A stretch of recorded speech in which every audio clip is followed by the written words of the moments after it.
2024 সালের আইপিএলের সবথেকে বেশি উইকেট শিকারী হয়তো মোস্তাফিজুর রহমানই হয়ে থাকবে। হ্যাঁ বন্ধুরা, কারণ পরপর 2 ম্যাচে মোস্তাফিজুর রহমান তার যে খেলাটা দেখিয়েছে তাতে তাই মনে হচ্ছে। কারণ যেভাবে তলানিতে চলে গিয়েছিল মোস্তাফিজুর রহমান, যেখানে নিজের দেশের হয়ে ভালো পারফরমেন্স করতে পারছিল না আইপিএলে পারফরমেন্স করতে।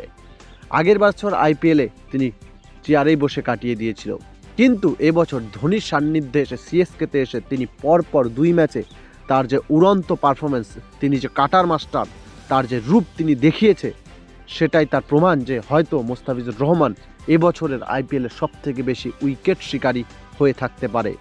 এমনকি বর্তমানে তিনি আইপিএলের সবথেকে বেশি উইকেট শিকারী হয়েই রয়েছে। 2 ম্যাচ শেষে তার বর্তমান উইকেটের সংখ্যা 6।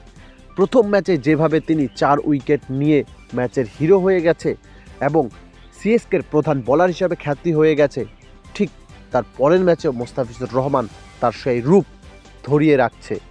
প্রথমের দিকে হয়তো কালকের ম্যাচে পারফরমেন্স ভালো না করলেও কিন্তু ডেথ ওভারে এসে তিনি তার কাটার মাস্টারের রূপ দেখিয়েছে। কালকের ম্যাচে তিনি প্রথমে 2 ওভারে 23 রান দিয়ে বিনা উইকেট ছিল, কিন্তু তিনি ডেথ ওভারে এসে তার 3য় নাম্বার ওভারে এবং তার 4র্থ নাম্বার ওভারে একটি করে উইকেট তুলে নিয়েছে এবং সব শেষে ম্যাচ শেষে গিয়ে তিনি 30 রানে 2 উইকেট তুলে নিয়েছে কালকে।